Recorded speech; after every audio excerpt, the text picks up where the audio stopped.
പ്രിയ സുഹൃത്തുക്കളെ, എല്ലാവർക്കും സ്വാഗതം. ഞാനിപ്പോൾ കിരീടം പാലം, അതായത് കിരീടം എന്ന സിനിമയിൽ ചിത്രീകരിച്ചിട്ടുള്ള കിരീടം പാലത്തിൻ്റെ മുന്നിൽ നിന്നാണ് ഇത് ചിത്രീകരിക്കുന്നത്. ഇത് ഇപ്പോൾ പുതുക്കി പണിതിട്ടുണ്ട്. എല്ലാവർക്കും ഈ വീഡിയോയിലേക്ക് സ്വാഗതം. ഇത് വെള്ളയാണി ക്ഷേത്രമാണ്, പ്രസിദ്ധമായ ഈ ക്ഷേത്രം. ഇത് ഇപ്പോൾ പുതുക്കി പണിത ക്ഷേത്രമാണ്. പഴയകാല ക്ഷേത്രം നിങ്ങൾക്ക് കാണണമെങ്കിൽ കള്ളിച്ചെല്ലമ്മ എന്ന ഒരു സിനിമ കണ്ടാൽ ഈ പ്രദേശം, ഈ ക്ഷേത്രവും വളരെ ഭംഗിയായിട്ട് അതിൽ ചിത്രീകരിച്ചിട്ടുണ്ട്. ശ്രീ പ്രേം നസീറും ഷീലയും അഭിനയിച്ച ചിത്രമാണ്.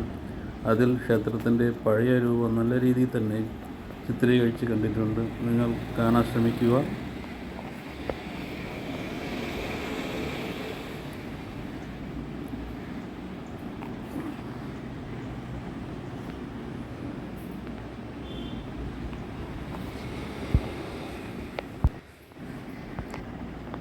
ഇത് വെള്ളയാണി കായലിൻ്റെ ചില കൈത്തോടുകളാണ്.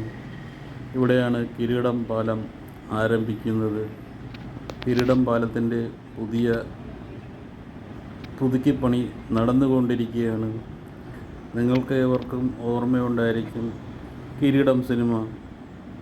കണ്ണീർ പൂവിൻ്റെ കവിളിൽ തലോടി എന്ന മനോഹര ഗാനം ചിത്രീകരിച്ചത് ഈ പ്രദേശത്ത് നിന്നാണ്.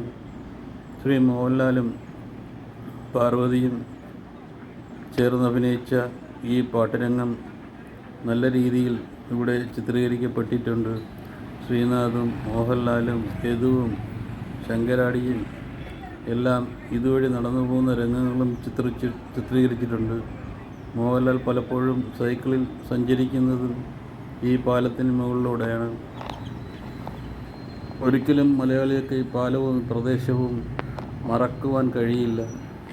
നല്ല രീതിയിലുള്ള ഒരു നിറച്ചാർത്താർന്ന ഒരു ചിത്രം വരച്ചതുപോലെ നല്ല ഒരു പ്രകൃതി ഭംഗി നൽകുന്ന ഒരു പ്രദേശമാണ് ഈ ഭാഗം. തിരുവനന്തപുരത്തുകാർക്ക് നല്ല രീതിയിൽ ആസ്വദിക്കാൻ കഴിയുന്ന, തിരുവനന്തപുരത്തുകാർക്ക് മാത്രമല്ല കേരളത്തിന് പുറത്തുള്ള എല്ലാവർക്കും നല്ല രീതിയിൽ ആസ്വദിക്കാൻ കഴിയുന്ന ഒരു പ്രദേശമാണ്.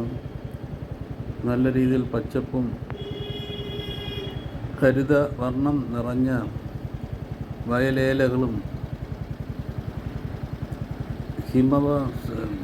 സഖ്യപർവ്വത്തിൻ്റെ ഒരു ഭാഗവും കാണുവാൻ നമുക്ക് കഴിയും. അതങ്ങ് ദൂരെ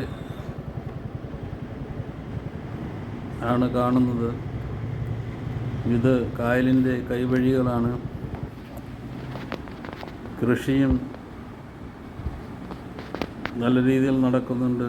പച്ചക്കറി കൃഷി, വാഴക്കൃഷി, നെൽകൃഷി, എല്ലാത്തിനും നല്ല സമൃദ്ധമായ മണ്ണും വിളവും നൽകുന്ന ഒരു പ്രദേശമാണ്. ഈ പ്രദേശം കൊണ്ട് ജീവിക്കുന്ന ഒരുപാട് കർഷകർ തന്നെ ഈ വെള്ളയാണി ഭാഗത്തുണ്ട്. ഇവിടെ നിന്നും വിളവെടുക്കുന്ന സാധനങ്ങൾ ചാലക്കമ്പോളങ്ങളിൽ കൊണ്ടെത്തിക്കാറുണ്ട്. ഇത് താറാവുകൾ ഇവിടെ ആർത്ത് ഉല്ലസിച്ച് നീന്തുന്ന ഇതൊരു പ്രത്യേക വൈബ് തന്നെയാണ്. ഇവിടെ ഇരുന്ന് സമയം പോകുന്നത് അറിയില്ല. ഇവറ്റകളുടെ കുസൃതികൾ കണ്ട് വളരെ രീതിയിൽ സന്തോഷിക്കാൻ കഴിയുന്നു. കാലികൾ മേഞ്ഞു കിടക്കുന്ന പുൽപ്രദേശങ്ങളും പച്ചപ്പ് നിറഞ്ഞ ഈ നല്ലൊരു പ്രകൃതി സൗന്ദര്യം തിരുവനന്തപുരത്തുകാർക്ക് നൽകുന്ന നല്ലൊരു പ്രദേശവും കൂടിയാണ്. കായലിൻ്റെ കൈവഴികൾ ഇതിൽ പോകുന്നുണ്ട്. ഇത് ദേശാടന പക്ഷികളുടെ ഒരു വലിയ സങ്കേതം തന്നെയാണ്. ഇവിടെ കാണുന്നത് ഫ്ലമിംഗോ പക്ഷികൾ പോലുള്ള വലിയ ഇനത്തിൽപ്പെട്ട കൊക്കുകളാണ്.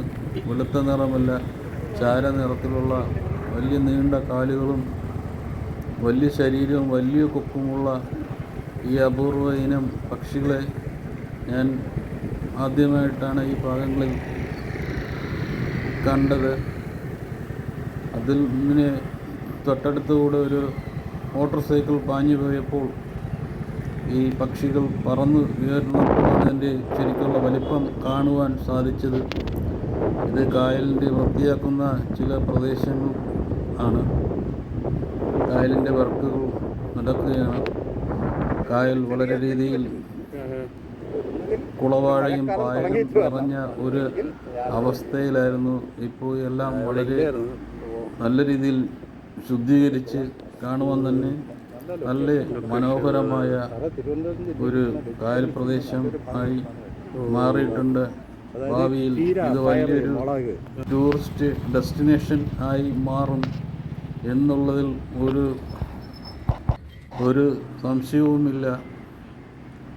നല്ല രീതിയിൽ ഇത് പുരോഗമിച്ചു കൊണ്ടിരിക്കുകയാണ്. ഇവിടുത്തെ വർക്കുകൾ റോഡും കൂടി കുറച്ച് നല്ല രീതിയിലായാൽ നമുക്ക് നല്ല രീതിയിൽ സഞ്ചരിക്കാം. ഈ ഒരു ചെറിയ വീഡിയോയ്ക്ക് നിങ്ങളുടെ ഒരു എളിയ സബ്സ്ക്രിപ്ഷനും ലൈക്കും കമൻറ്റും നൽകി സഹായിക്കണം. എല്ലാവർക്കും നന്ദി, നമസ്കാരം. ഈ വീഡിയോ ഇവിടെ വൈൻഡപ്പ് ചെയ്യുകയാണ്. ഇനി കാണും വരെ നന്ദി.